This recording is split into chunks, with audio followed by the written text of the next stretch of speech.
সম্মানিত সাংবাদিকবৃন্দ, আসসালামু আলাইকুম। আমি করতলি কোল অ্যান্ড কুক ইম্পোর্টার অ্যাসোসিয়েশনের সাধারণ সম্পাদক মহসিন আলম শামীম এবং ১ নং ভুবনকড়া ইউনিয়নের যুব দলের আহ্বায়ক।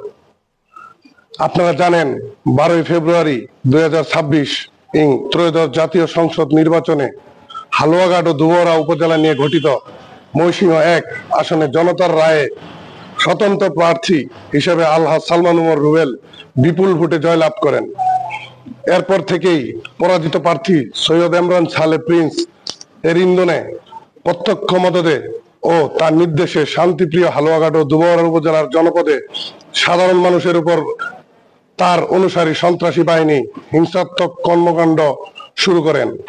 সম্মানিত সাংবাদিকবৃন্দ, গতকাল ও আজ আপনারা দেখেছেন সৈয়দ ইমরান সালে প্রিন্স সাংবাদিকদের কাছে অফিস ভাঙার মিথ্যা সাজানো নাটক নবনির্বাচিত এমপি আলহাজ সালমান ওমর রুবেলের কে হেয় করতে আমার ও আমার নেতাকর্মীদের নিয়ে মিথ্যা বানোয়াট ও ভিত্তিহীন কথা বলেছেন। প্রিন্সের নির্দেশে তার কর্মীরা সমর্থকেরা গতকাল রাতে বাগাইতলা বাজারে গিয়ে নিজেরাই তাদের অফিস ভাঙচুরের নামে মিথ্যা নাটক সাজান। এই ঘটনাটি নবনির্বাচিত এমপি আলহাজ সালমান ওমর রুবেলের উপর চাপানোর চেষ্টা করেন।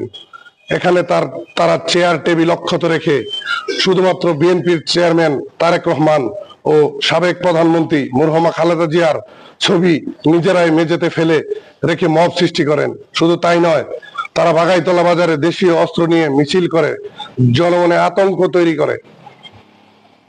পরবর্তীতে আমাদের কর্মীদের দোকান বন্ধ রাখার হুমকি দেয়।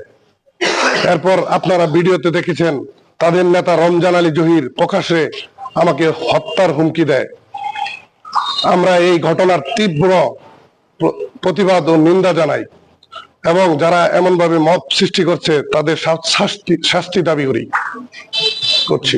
ধন্যবাদ।